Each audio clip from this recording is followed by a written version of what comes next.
The honourable member for Calgary Rocky Ridge. Thank you, Madam Speaker. And back in November, I put a question to the Minister of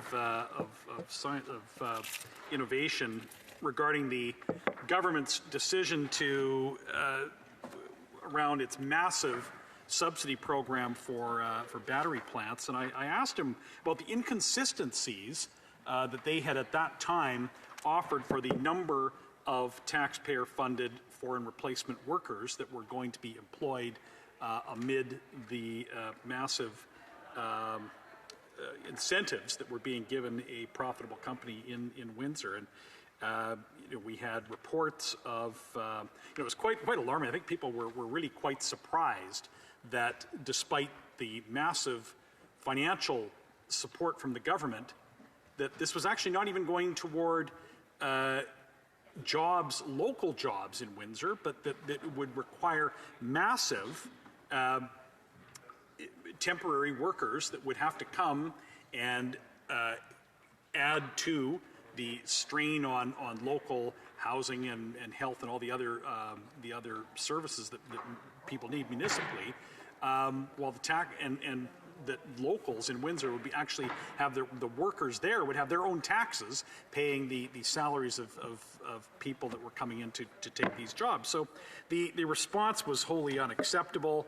The minister just talked about how wonderful it was that they have all these new factories that are being built only with massive support from the government. The question, though, at the time was, will they release the contracts and actually be clear with Canadians what the details are and what the costs would be? The estimates are that every family in Canada would be paying $1,000 for this subsidy program for construction to be carried out by temporary foreign workers, not by local workers, and adding to the strains on the local housing market and all the other things that go along with that. So but this is part of a broader pattern, Madam Speaker, where this government's industrial policy is to chase out actual real investment,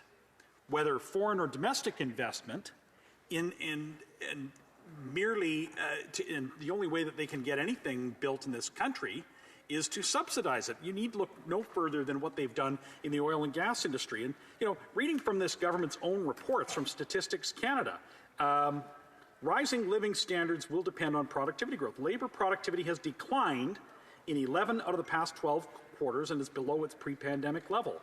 Business investment in non-residential structures and machinery and equipment has pulled back since the mid-2010s. Madam Speaker, the living standards of Canadians are declining. The per capita GDP in Canada is shrinking. People are doing less well, and the response of this government is simply to try to incentivize countries through subsidy while they're chasing out private capital, as they have done in my province. We have and then this week, to top it all off, this week, the Environment Minister says that there will be no more road construction, which is the kind of thing that would lead to productivity. One wonders, will the batteries from the Stellantis plant subsidized by this government power flying cars, Madam Speaker? It's a growing country that needs roads. They don't want roads. They don't want private investment. They simply want to subsidize for their industrial policy, Madam Speaker.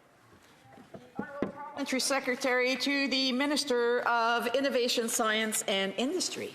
Well, thank you, Madam Speaker. It gives me great pleasure to be here tonight and answer the members' questions. The Honourable Member for Calgary Rocky Ridge regarding the employment at the Nexstar battery plant in Windsor. Madam Speaker, I would like to take this opportunity to clarify the ways in which Canadians will benefit from the partnership with Nexstar. Nexstar is investing billions of dollars to establish Canada's first large-scale EV battery manufacturing plant in Windsor. This facility will produce leading-edge lithium-ion battery cells and modules for Stellantis' vehicle production in North America. Through its investment, Nexstar will create a total of 2,300 jobs for Canadians during the construction of the facility and an additional 2,500 permanent jobs for Canadians during the operation of the facility. Beyond the jobs associated with the facility in Windsor, an investment of this size will act as an anchor for further investments across the EV battery supply chain. It will also help secure the new EV mandates at Stellantis' Windsor and Brampton assembly plants. Madam Speaker, it is correct that during the construction phase of this project, Nexstar has indicated that they will employ approximately 900 foreign specialists with technical skills needed to install machinery and equipment and train Canadians. This is in addition to their commitments to create jobs for Canadians. This government, our government, strongly believes that all businesses operating in Canada should prioritize the use of our local workforce. So the government will continue to work with Nexstar to ensure that they are filling as many jobs as possible through our talented local workforce and minimizing the number of workers employed from outside Canada. However, it is important for the member opposite to remember that this is the first large-scale battery plant in Canada. Most of the machinery and equipment will be imported as it cannot be sourced domestically. It is normal practice in the manufacturing and automotive sector that when dealing with imported specialized machinery and equipment, the company supplying the machinery has its own employees complete the installation. This is not only due to proprietary knowledge and warranty issues, but it is important to bring new expertise and skills into Canada.